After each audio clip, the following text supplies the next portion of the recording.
commence l'étude? Eh bien, l'étude commence par Aleph Bet, par apprendre.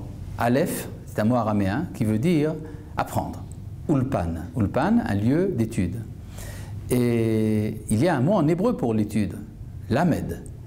C'est la deuxième partie. C'est-à-dire la première partie, on rencontre une étude qui nous est un peu étrangère, comme une traduction.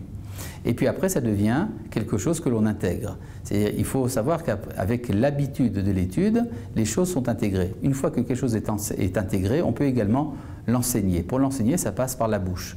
Donc si vous prenez les trois phases Aleph, Lamed, Pe, ça vous donne le mot Aleph. C'est-à-dire qu'on revient toujours à la source. Et donc il faut savoir quelle est ce qu'on appelle sa propre lettre dans la Torah. Expression chassidique bien connue, chacun a une lettre pour lui dans la Torah. Et ma lettre, ça veut dire ce qui, moi, me concerne dans l'étude. C'est-à-dire je dois m'attacher à ce qui me passionne. En Adam Lamed et la Makom Shilibo Chafetz.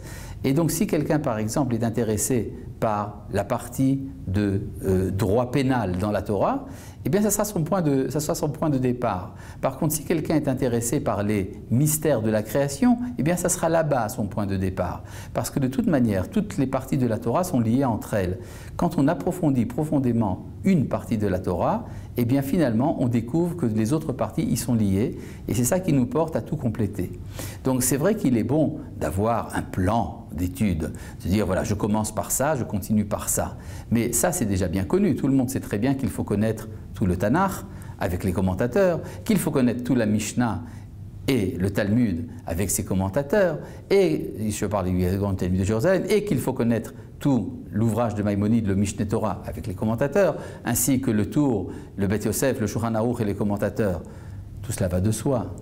Et évidemment, il faut également connaître toute la partie de pensée du judaïsme, en commençant par des livres de Moussar, tels que le Chovot HaLevavot, le Messilat Yesharim, mais également le Kuzari, le Moreh Nevuchim, et puis également le Nefesh HaChaim et le Tanya, et les écrits du Maharal et les écrits du Rav Kook, et également connaître un peu les règles de la poésie juive, la littérature juive, l'histoire juive. Tout cela est très important, mais tout cela va de soi.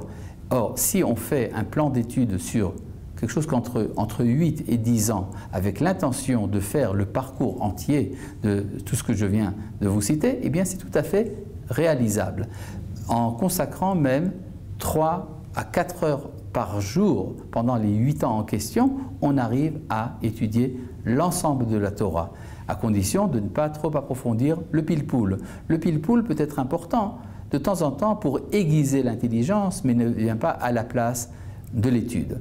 Donc, si l'on veut savoir par quoi commencer, eh bien, commencez par l'étude du Chumash avec Rashi et Ramban, de la Mishnah en étudiant 2 à 3 Mishnayot par jour, de la Halacha avec 10 minutes à un quart d'heure d'étude de Halacha par jour, une page de Gemara et également le Kuzari de Rabbi Yehuda Halevi et les introductions du Rambam à la Mishnah. Et là, vous avez un bon commencement. Shalom.